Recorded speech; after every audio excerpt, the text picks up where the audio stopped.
yang masih suka apa selalu menuntut tes DNA, saya pahamkan lagi. Jadi karena junjunganmu si Imad dan kawan-kawan termasuk siapa Fuad Pleret, terus Kanjeng Raden Tumenggung siapa itu itu dia juga menggunakan data-data dari perusahaan tester DNA, Family Tree DNA itu, DNA itu, ya, Family Tree DNA. Mereka kan pakai data itu. Saya juga pakai. Ini sudah saya print ini. Sumbernya itu dari Family Tree DNA.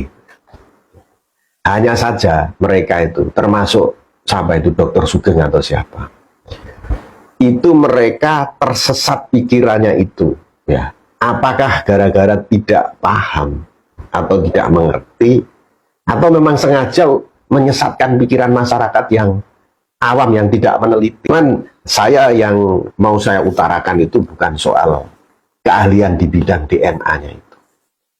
Yang mau saya utarakan itu adalah fakta ketersesatan pikiran kalian itu yang menganggap bahwa tes DNA itu merupakan satu-satunya jalan, ya, merupakan satu-satunya cara untuk membuktikan apakah para Habib itu keturunan Nabi Muhammad atau bukan.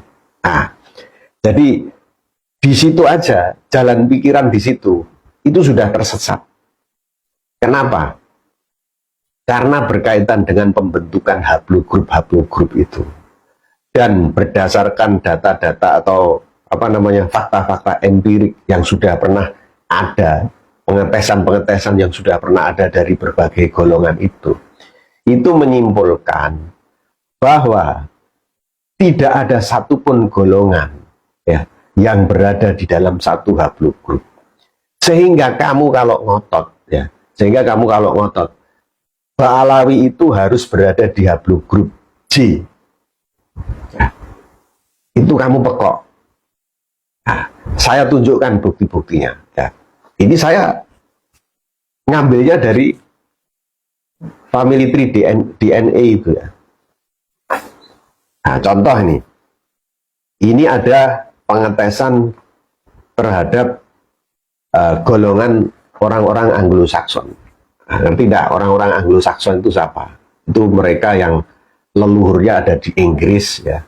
Kemudian banyak yang bermigrasi ke Amerika Serikat, sehingga di Inggris itu dikenal sistem hukumnya itu sistem hukum Anglo-Saxon yang itu kemudian diadopsi oleh Amerika Serikat. Nah, itu Anglo-Saxon. Jadi dari pengujian, dari tes DNA oleh orang-orang Anglo-Saxon itu, ya, dari berbagai negara yang tersebar di dunia, orang-orang yang sebagai keturunan Anglo-Saxon, ternyata haplogrupnya itu bermacam-macam. Ada yang E, ada yang G, ya, ada yang I. Nah, apalagi ini? Yang I banyak ini. Ada yang J, bahkan ada yang J. Ada yang ini H apa O ini. Ada yang R, banyak sekali yang R. Ini orang Anglo-Saxon. Kemudian orang Yahudi secara umum, ya. Bahkan orang Yahudi secara khusus itu kayak misalnya golongan Yahudi Askenazi misalnya. Itu malah tidak menunjukkan Timur Tengah. Kalau kamu ngomong soal keturunan Yahudi, harusnya kan haplogrupnya Timur Tengah. Ya, itu. Terus termasuk Yahudi Kohen itu. Bahkan Yahudi Kohen itu yang mereka endogami, yang melakukan perkawinan di antara mereka, kalangan mereka sendiri. Haplogrupnya juga bervariasi, tidak berada di dalam satu haplogrup. Ini contohnya orang Yahudi secara umum.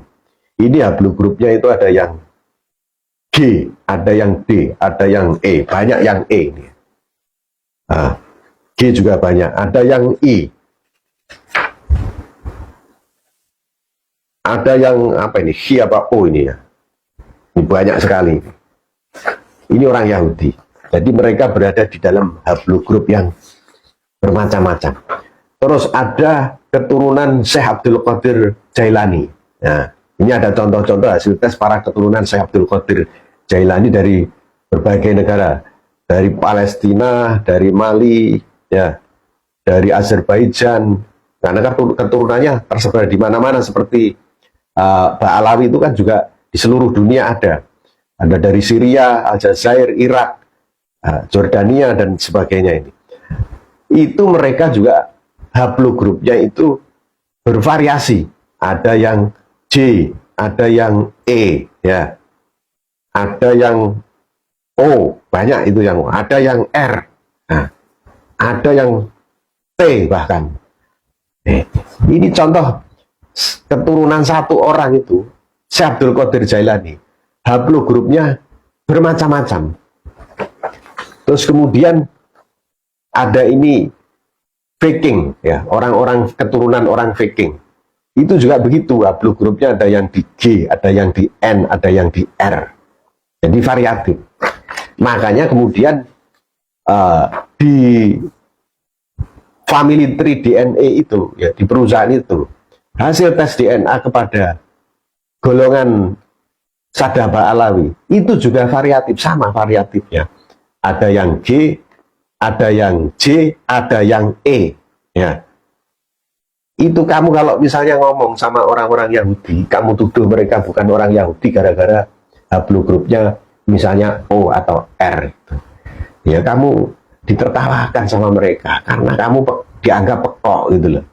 Jadi seperti itu, datanya itu menyimpulkan bahwa suatu golongan itu tidak bisa berada di dalam satu haplogrup. Ini kenyataan yang kamu mau tidak mau harus mengakui. Meskipun kamu mau nangis darah, ya, mau nangis air kencing, ya tetap saja faktanya seperti itu.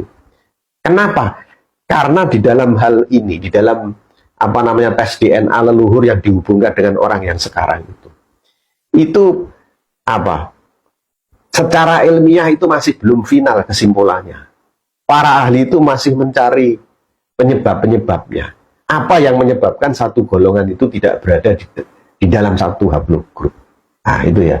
Karena pembentukan haplogrupnya itu juga masih bermasalah. Kamu ngerti tidak sejarah pembentukan, riwayat pembentukan haplogrup itu bagaimana? Kan kamu tidak ngerti. Kamu bilang katanya ada itu siapa itu? Sugeng atau siapa bilang? Oh, kalau masuk haplogrup G berarti orang Arab aja bukan. Nah, itu kan kemelelet, kemelinti. Oh, kalian sanjung-sanjung sebagai ahlinya, tapi dia tidak paham, tidak mempelajari bagaimana sejarah pembentukan haplogrup. Saya kutip aja ya.